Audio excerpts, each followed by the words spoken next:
Oathbringer by Brandon Sanderson. So, book 3 of the Stormlight Archive. Now, recently, when I did my Cosmere ranking, tier list, that's the word. It's been a long night. When I did my Cosmere tier list recently, I was only about 400 or 500 pages into Oathbringer at the time, because I wanted stay. So I had not fully read the book at the time, but I was already enjoying it a lot, enough to say that I think it was going to slot in between Way of Kings and Words of Radiance. Happy to say that it did. This was a 5-star read for me. I really, really loved this book. Not quite as much as Words of Radiance, but they are super, super close. And I've had some people in Discord get mad at me that these should all be 5 out of 5, 10 out of 10, all S tier books. I've explained my reasons, damn it. Way of Kings is an A.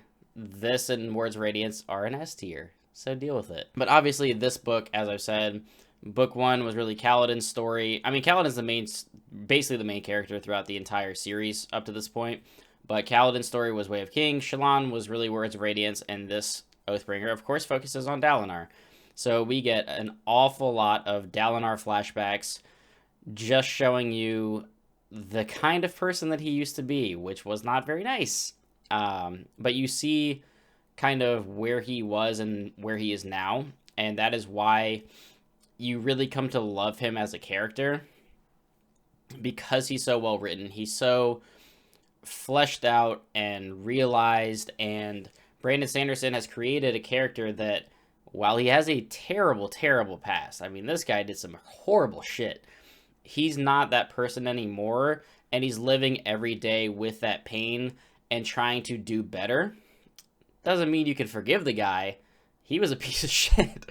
But he's doing everything that he can to overcome that, and you really get that full force in this story, which was absolutely fantastic, because those are some of the best moments of the book, just showing really just the extent of what he was capable of and how different he is now. Once again, Brandon Sanderson just has a way with words. His writing style and his prose is super straightforward and can be fantastic and beautiful at times. Most of the time, it's pretty kind of like an everyman's writing style. It's very approachable, very digestible, which is good because these books are incredibly long. This, I think, was 100 pages or so longer than Words of Radiance. It did, for me, feel its length a bit at times near the middle parts of the book, where it did slow down a little bit. But like I said previously, and to other people around the internet, I was fully locked in on this book, even during the slower parts. There was never really a dull moment or a boring moment to this book. It was entertaining throughout. This has some of the largest scale battles that I've seen in this series so far. And I mean, Brandon Sanderson, if there's one thing that you can always expect him to knock it out of the park, it's combat. Probably combat and magic systems, right? But they kind of go hand in hand. The guy is fantastic at writing a combat scene. Full, large scale action, small scale action, whether it's Allomancy and Mistborn, whether it's Stormlight here. He's got a way with writing these scenes that are super engaging and impactful, and you're always locked in on the action. And I definitely appreciated that in this, because I would say this has the largest cast, because now you have, some scenes from Lift. You have kind of not everybody necessarily in one place all the time, but this probably brings together the cast the most out of the 3 books to this point. You have Szeth getting a lot more screen time and actually growing as a character, which is fantastic to see, because he's really starting to grow as a character for me, whereas he started out as very much a background and side character. He's definitely, coming up to the front of the class now. I would say that, so obviously Dalinar stuff in this book is great. Whether you love him or hate him, he is a fantastically written character, and Brandon Sanderson, again, knocks it out of the park with another one of these books, where these characters are just, you really feel for them. You really feel like you understand them. You know their struggles. You know their motivations. He's writing these characters so well, and this is hands down some of the best fantasy characters that I've read all year, and continues to be book after book. So stepping away from Dalinar, Shallan, who I really came to love in Words of Radiance, I didn't love as much in this book. I feel like, and I'll talk some spoiler stuff in a second, but I just, for whatever reason, she didn't work as well in this book for me. Maybe it's because she wasn't the focus, but there were just some scenes where I didn't love certain things that were happening with her character. I'll leave it at that. But she is still a very interesting and well written character. There were just some scenes that I was kind of mixed on. Kaladin, of course, is still my. If previously I said Dalinar was my number one, Kaladin is actually the number one. Dalinar is a close second. But Kaladin is the man. He is, at least to this point, definitely seems like the setting up to be like the real hero of the story. I don't know if there's actually going to be a hero of the story, but he seems like he's your main guy that you're following. He's been there since day one of Way of Kings, and he's really still seemingly the main focus here, even though this was very much Dalinar's story. But just Kaladin's pain and struggles and suffering, his internal battles. Sanderson has done spectacular work with making all these characters damaged and not being in the same way. They all have their own struggles and, complications and things that they have to get over. And he just does this so well. It's truly impressive that he can write so many books that they're this long and they're this good while having some of the strongest characters that I've read all year. I mean, he's killing it right now. And I expect Rhythm of War to be the same.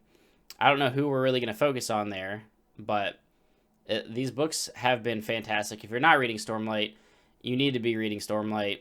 The magic system is super cool. It's definitely a little bit looser, not as strict rule-wise as something like an Allomancy, but I wouldn't necessarily call it a soft magic system. The dialogue here is fantastic. The characters are great. These books are paced well.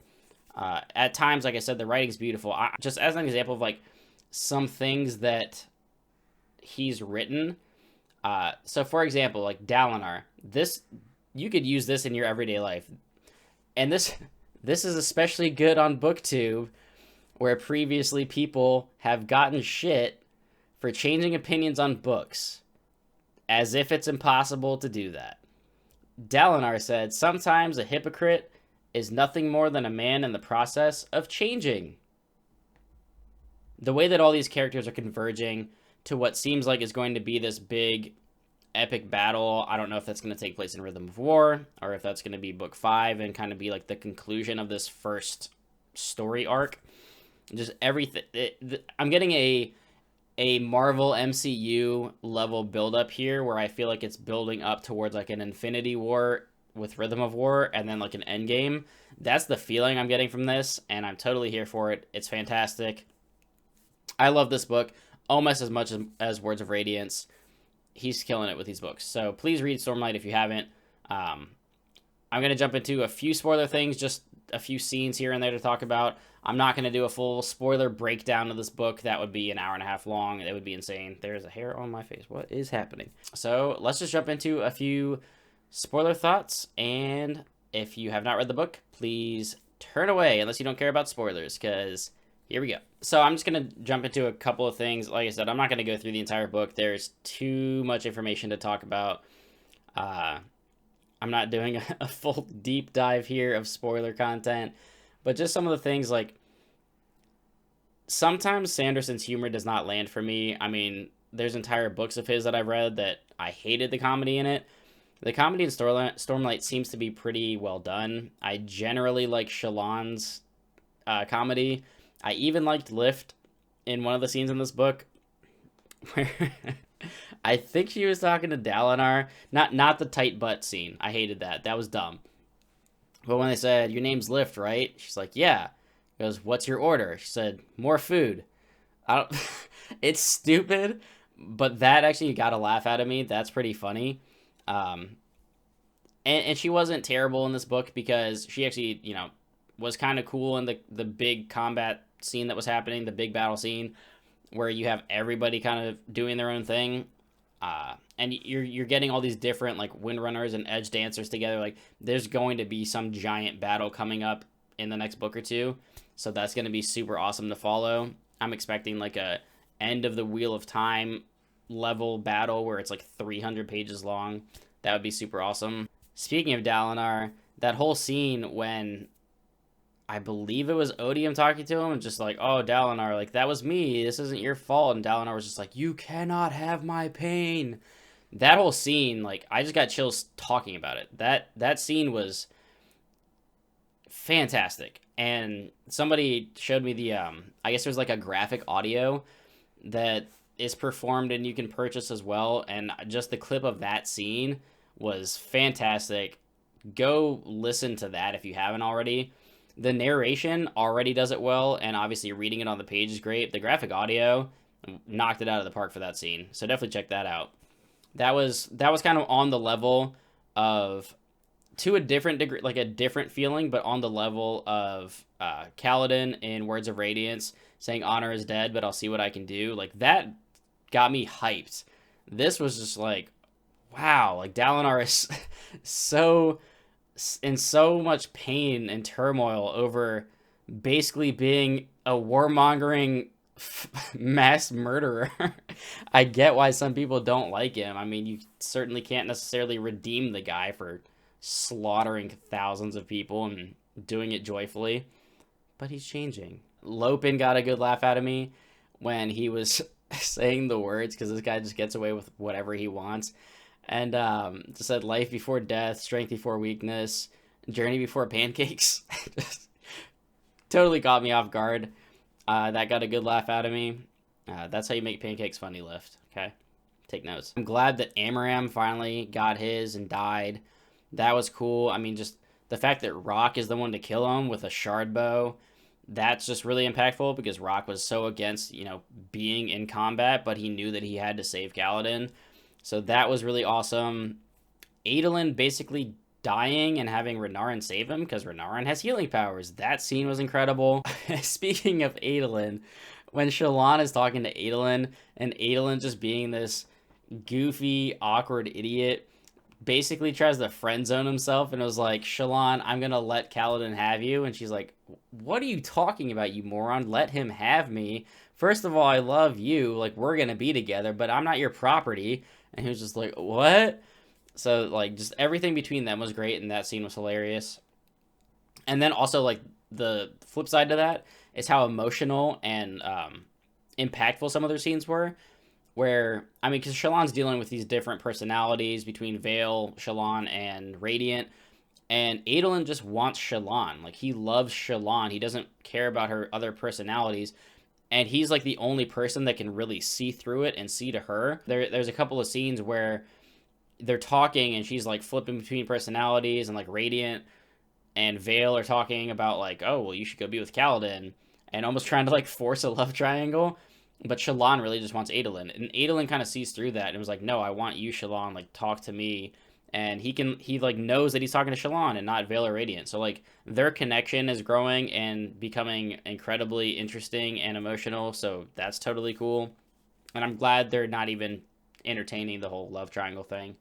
Thank you. Kaladin getting to meet his sibling and just reuniting with his family is obviously a very emotional scene as well. And just kind of like the disappointment in his dad's eyes, seeing that he's not, a surgeon, that he's this like spear wielding warrior, carrying the name Stormblessed, which he didn't know about. So there's just, Sanderson is just writing so many impactful, emotional scenes and characters in these books that it's honestly impressive. Beyond anything else that he's written, these books are doing such a fantastic job of hitting that emotional spot and really giving you characters to latch onto and care about. Even Szeth. Like, Szeth started out in the first book as just this faceless assassin killing people because he was told to. And his whole dynamic and back and forth with Nightblood throughout this book was hilarious. Nightblood just really wanting to slay evil and being like, that guy's evil, kill him. But Szeth is actually getting more interesting. He's getting more time in the books and almost getting like his own redemption arc from being this, ruthless assassin to now serving Dalinar and really trying to be a Knights Radiant and make something of himself. Fantastic. And now we have to talk about Moash. So, I've had a few discussions about Moash now online. there is one person in my Discord, Nick, who very much wants to play the Moash, not necessarily Moash didn't do anything wrong, but defends a few things that Moash does. I see some of those points, and I know there's like battling subreddits of F Moash or Moash did nothing wrong, and I've watched, you know, different people talk about it. I know Bookborn, I'll link her channel down below, had a Did Moash Do Anything Wrong video. We kind of almost identically lined up to how we view his character, where yes, he absolutely did a lot of stuff wrong. He also did some good things. We probably feel different about his character opposed to somebody like Dalinar because Dalinar is a main POV and Moash is not. So if Moash was a main POV character that got a lot of screen time and flashbacks and the character growth that Kaladin or Dalinar got, you would probably feel a little bit different about him. But he's not set up that way. He's purposefully being set up as an antagonist, as even a villain. I mean, some of the shit that he does in this book, like killing Elhokar, while he's saying the words and trying to make himself better. Yeah, Elhokar is a piece of shit. No one really cared that he died or even cared about him. But he was trying to make himself better. He was trying to do right by the world. And Moash killed him. And then, like, salutes Cal as if he's still part of Bridge 4. Like, fuck this guy, okay? He's got to do a whole lot, and he's not going to be redeemed. What I see Moash doing is being a gigantic piece of garbage for, like, another book or two. He's probably going to kill a main character. He's going to do something terrible. And then he's going to realize the error of his ways, eventually kind of redeem himself or, you know, do something admirable and die heroically, something like that. I don't want him to necessarily have a redemption arc because who's going to forgive him? Cal's not going to. Like, Cal didn't straight up kill him when Moash came to him to talk to him about basically killing himself. Cal's not going to kill him because he said the words. Moash is just taking advantage of people and manipulating people. Maybe he's not in total control. Maybe because he's also Vyre now, like, he isn't himself anymore, and he never will be. Maybe Moash will fight back at that, but, like, Moash was never really a good guy. Like, he's just not. I mean, just, this book is full of fantastic moments. I mean, Adolin even confessing to Shallan that he killed Sadeas, telling Dalinar that he killed Sadeas, like, there's just so much happening here, and there's so much to soak in on every single page. I'm never going to remember it all. I'm never going to bring it all into my brain. Like, I'm sure there's a ton of crap that I missed or that I didn't necessarily mention in this video.